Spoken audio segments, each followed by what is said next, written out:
Assalamualaikum warahmatullahi wabarakatuh. Alhamdulillah wassalatu wassalamu ala Rasulillah Sayyidina Ibni Abdillah la haula wala quwata illa billah amma ba'du.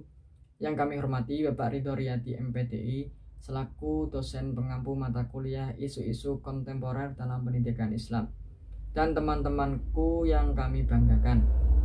Kami dari kelompok 12 akan membahas tentang pendidikan profesi guru. Langsung saja untuk pemateri pertama, kami persilahkan. Assalamualaikum warahmatullahi wabarakatuh.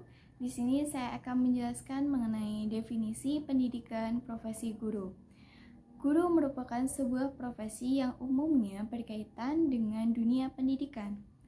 Karena dalam praktiknya, guru melakukan interaksi atau bertemu secara langsung dengan siswanya dalam kegiatan belajar mengajar di kelas. Oleh karena itu, guru sebagai faktor pendorong penentu kualitas pendidikan. Karenanya, sebagai seorang guru harus mempunyai standarisasi kompetensi yang baik untuk meningkatkan profesionalisme sebagai seorang pendidik.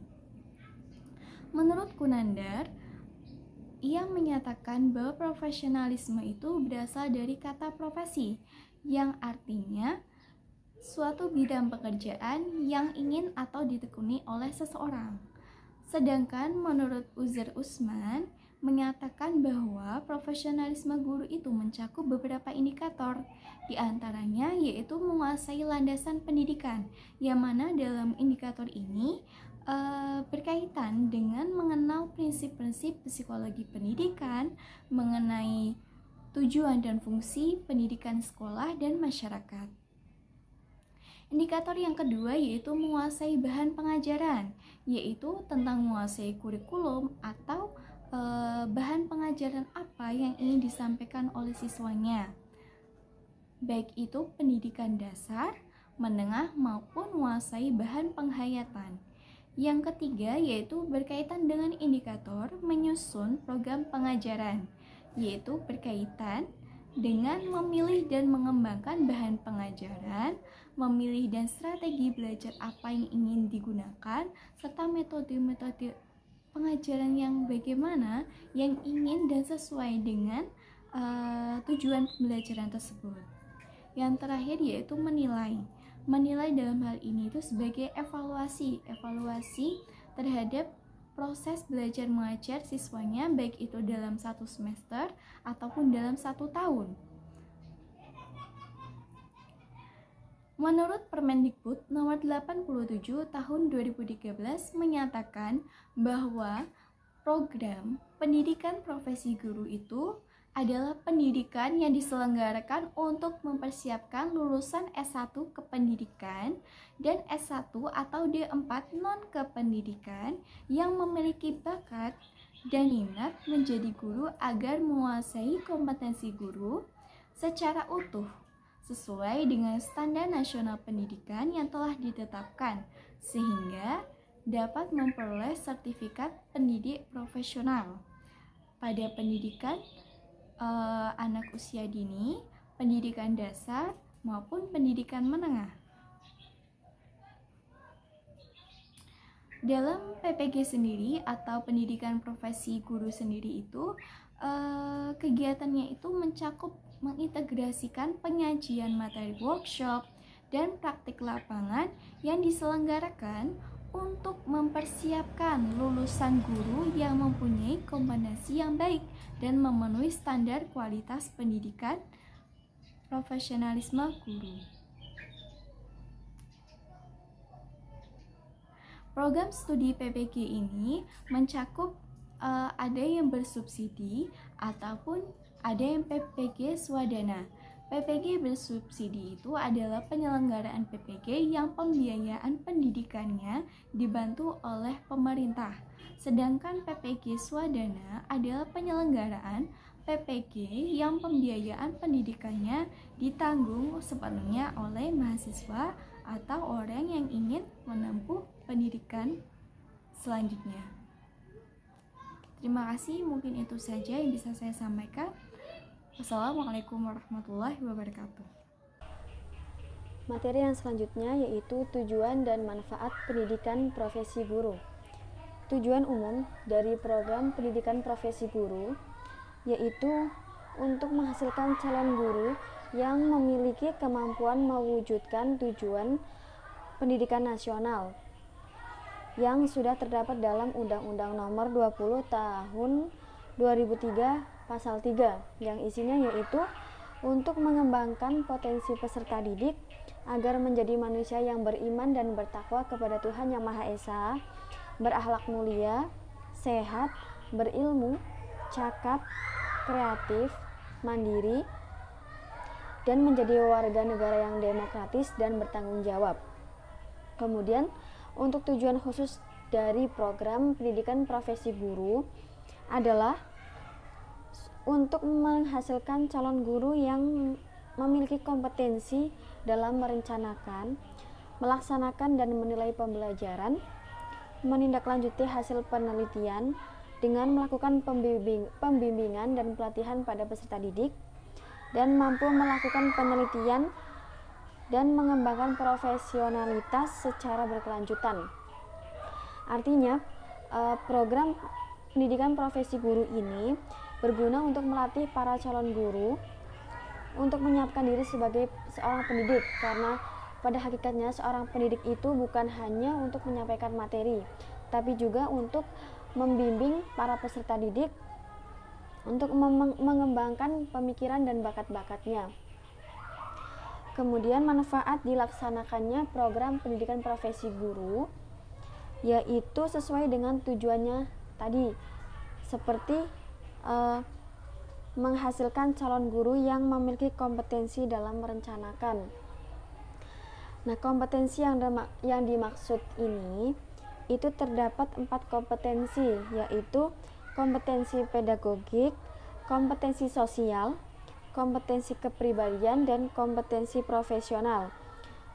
Kompetensi ini merupakan manfaat dari dilaksanakannya program pendidikan profesi guru. Materi yang selanjutnya akan disampaikan oleh pemateri selanjutnya. Terima kasih. Untuk materi selanjutnya adalah landasan pelaksanaan pendidikan profesi guru. Guru sebagai penyandang jabatan profesional harus disiapkan melalui program pendidikan agar relatif panjang dan dirancang berdasarkan standar kompetensi guru. Oleh sebab itu, diperlukan waktu dan keahlian untuk membekali para lulusannya dengan berbagai kompetensi, yaitu penguasaan bidang studi, landasan keilmuan dari kegiatan mendidik, maupun strategi menerapkannya secara profesional di lapangan. Untuk mewujudkan program tersebut diperlukan lembaga pendidikan profesi guru atau biasa disingkat PPG yang memenuhi persyaratan tertentu. Pendidikan profesi guru yang dimaksud dalam naskah akademik ini adalah pendidikan profesi yang diberikan kepada lulusan S1 kependidikan dan S1 atau D4 non kependidikan dengan tujuan menghasilkan guru yang profesional. Pendidikan profesi guru memiliki 4 landasan, yaitu landasan filosofis, landasan historis, landasan yuridis, dan landasan konseptual. Dilihat dari landasan filosofis, pendidikan adalah agen pembelajar guna mempersiapkan peserta didik mencapai pengembangan potensinya secara optimal. Dilihat dari landasan historis, lembaga pencetak guru telah ada sejak zaman penjajah Belanda, terus berlangsung hingga pasca kemerdekaan. Untuk landasan yuridis, tata peraturan yang berlaku UU RI nomor 20 tahun 2003, UU RI nomor 14 tahun 2005, peraturan pemerintah RI nomor 19 tahun 2005, peraturan pemerintah RI nomor 74 tahun 2008, Mendiknas nomor 16 tahun 2005 menegaskan bahwa guru profesional ditandai oleh kepemilikan sertifikat, dan guru tidak saja dari S1 kependidikan tapi bisa juga dari S1 atau D4 non kependidikan. Yang terakhir dari landasan konseptual, citra guru atau konsep guru yang profesional secara generik adalah jelas sebagaimana tertuang dalam standar kompetensi guru. Dengan demikian tidak ada yang salah dengan kebijakan pemerintah dalam pengadaan guru yang profesional, baik yang berasal dari S1 kependidikan maupun S1 atau D4 non kependidikan. Itu saja dari saya. Kemudian akan dilanjutkan pemateri berikutnya. Baik, kemudian saya akan melanjutkan materi yang terakhir mengenai mekanisme pelaksanaan pendidikan profesi guru. Dalam mekanisme pelaksanaan pendidikan profesi guru ini terdapat 2 poin penting.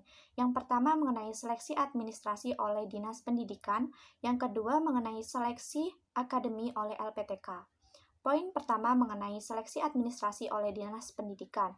Guru dalam jabatan yang telah memiliki kualifikasi akademik S1 atau D4 yang tidak sesuai dengan mata pelajaran, rumpun mata pelajaran, atau satuan pendidikan yang diampu, mengikuti pendidikan profesi berdasarkan mata pelajaran atau rumpun mata pelajaran, atau satuan pendidikan yang diampunya.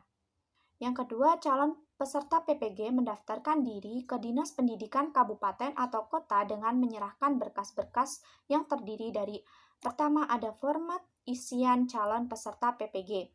Yang kedua, fotokopi ijazah S1 atau D4 yang sudah dilegalisasi oleh perguruan tinggi asal.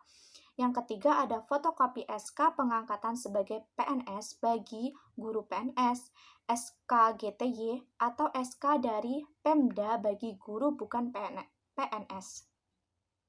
Yang keempat ada fotokopi SK pengangkatan sebagai guru bukan PNS. Yang kelima ada surat pernyataan kesediaan mengikuti pendidikan dan meninggalkan tugas mengajar yang ditandatangani oleh yang bersangkutan dan kepala sekolah. Yang keenam, ada surat persetujuan dari kepala sekolah dan diketahui oleh Dinas Pendidikan. Yang ketujuh, ada surat keterangan berbadan sehat dari dokter. Yang terakhir, ada surat keterangan bebas nafsa dari instansi yang berwenang. Kemudian Dinas Pendidikan Provinsi, Kabupaten, atau Kota melakukan seleksi administrasi calon peserta PPG dengan melakukan pemeriksaan kelengkapan dan keabsahan dokumen. Calon peserta PPG yang dinyatakan lulus seleksi administrasi selanjutnya dikirim ke LPTK dalam daftar hasil seleksi administrasi calon peserta PPG dalam bentuk cetakan hard copy dan file soft copy. Poin yang kedua mengenai seleksi akademi oleh LPTK. LPTK melakukan verifikasi dokumen berdasarkan dokumen yang dikirim oleh Dinas Pendidikan Provinsi atau Kabupaten atau Kota. LPTK melakukan seleksi akademi menggunakan tes dan non-tes yang meliputi pertama ada tes penguasaan bidang studi, yang kedua ada tes kemampuan bahasa Inggris, yang ketiga ada tes potensi akademi, yang keempat ada penelusuran minat dan bakat melalui wawancara dan observasi kinerja. LPTK menetapkan hasil seleksi sesuai dengan kuota yang telah ditetapkan oleh Kementerian Pendidikan Nasional dan melaporkan ke Direktorat Pendidikan dan Tenaga Kependidikan, Ditjen Dikti, dan Badan Pengembangan Sumber Daya Manusia Pendidikan dan Penjamin Mutu Pendidikan dengan menggunakan format P3. Yang terakhir, peserta PPG yang dinyatakan lulus seleksi dan diterima untuk mengikuti program PPG diberikan pemantapan kompetensi akademik, kependidikan, dan kompetensi akademik bidang studi. Tidak perlu mengikuti matrikulasi. Pelaksanaan pemantapan dilakukan secara terintegrasi dalam kegiatan workshop. Cukup sekian yang dapat saya sampaikan, saya kembalikan ke moderator. Itu saja yang bisa kami sampaikan, kurang lebihnya mohon maaf. Wallahul muwaffiq ila aqwamit thoriq. Wassalamualaikum warahmatullahi wabarakatuh.